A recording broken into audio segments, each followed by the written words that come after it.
ինքը թող կողմնորոշվի, քանի երկրի լրտես է ինքը։ Առնվազն երկուսը ոչ բարեկամ երկրներ են։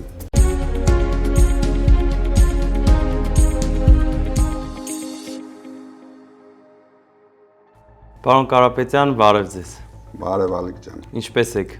Շատ լավ, դու ինչպե՞ս ես։ Ես էլ միշտ ուժեղ, շնորհակալ եմ։ Պարոն Կարապետյան, նախորդ շաբաթ հանդիպում ունեցաք Ամենայն հայոց կաթողիկոս Գարեգին Բ-ի հետ եւ այդ հանդիպումը նախընտրական փուլում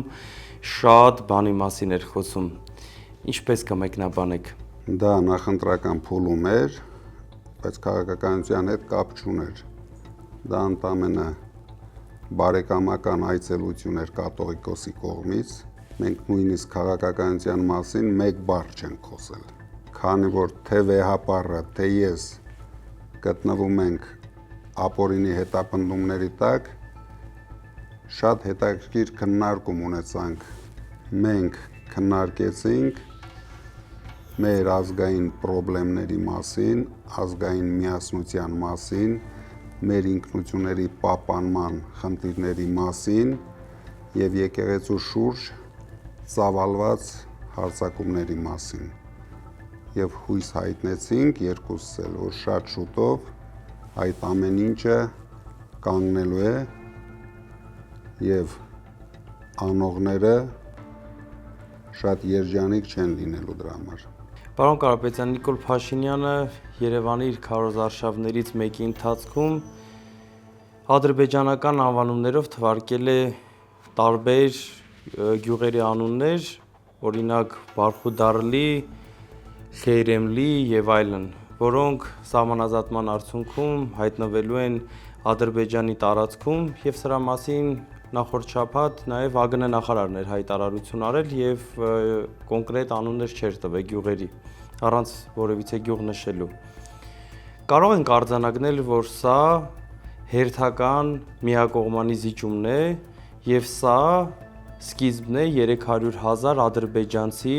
բերելու Հայաստան ծրագրի։ Նիկոլ Փաշինյանը ամենին զուգահեռ անում է։ Դա նույնիսկ հիմա, եթե թվել է մի քանի գյուղերի անուններ,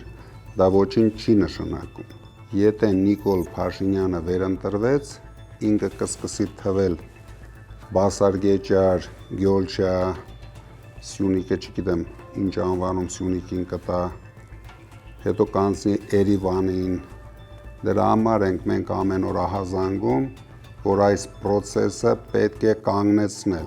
Այս մարդը վախի մթնոլորտի տակ ամեն ինչ հանձնելու է։ Մեր ժողովրդին թվում է, եթե մենք դա շատ ենք ասում, դա նախընտրական քարոզ է։ Դա ոչ մի կապ չունի նախընտրական քարոզի հետ։ Դա ընդամենը անհանգստություն է, որ մենք ավելի լավ ենք տեսնում, ավելի լավ ենք զգում իրենց քայլերը։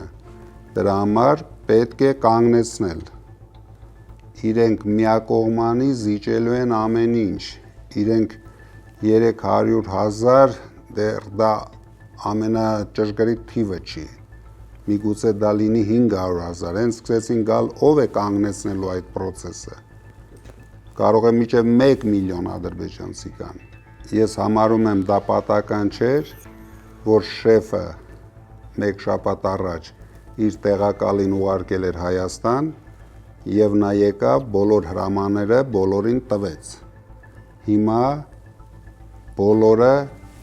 մասնակցում են process-ների, ինչպես կատարել այդ հրամանները։ Նրանց համար ամենակարևորը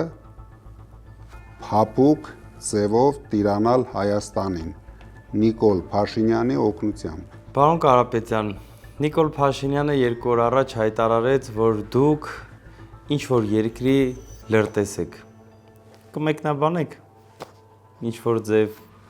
Քեզ էլ է արդեն անհանգստացնում Նիկոլ Փաշինյանի հայտարարությունները։ Բացարձակ, ուղղակի հանրությանը պատասխան տանք։ Ես ասել եմ, տարբեր դոզաների տակ տարբեր հայտարարություններ է անում։ Դրա համար մի անհանգստացի։ Ես եթե լրտես եմ, հայ ժողովրդի լրտեսն եմ։ Նիկոլ Փաշինյան անհանգստացած է, որ մենք ամեն շաբաթ բացահայտում ենք իր բոլոր անօրինական քայլերը, իր բոլոր թույլ քայլերը, ցույց ենք տալիս մեր ժողովրդին, որ հասցրել է մեր երկիրը անդունդի եզրին։ Դրա համար իրեն թվում է դա միայն լրտեսությամբ կարելի անել։ Բայց ցանկացած մարդ ընդամենը 1 ժամ ծախսելով կարող է տեսնել ամեն ինչը, թե Նիկոլ Փաշինյանի ապօրինությունները, թե Նիկոլ Փաշինյանի արտաքին խնդիրները, որ բերել է մեր երկրի գլխին, թե ներքին խնդիրները, որ բերել է այս 8 տարում մեր երկրի գլխին։ Դրա համար լրտես լինել պետք չի։ Իսկ ինչ վերաբերում է Նիկոլ Փաշինյանին, ինքը թող կողմնորոշվի, քանի երկրի լրտես է ինքը։ Առնվազն 2-ը ոչ բարեկամ երկրներ են։ Շնորհակալ եմ պարոն Կարապետյան, ձեզ լավ օր։ Քեզ էլ լավ օր, Ալիկ ջան։ Շնորհակալ եմ։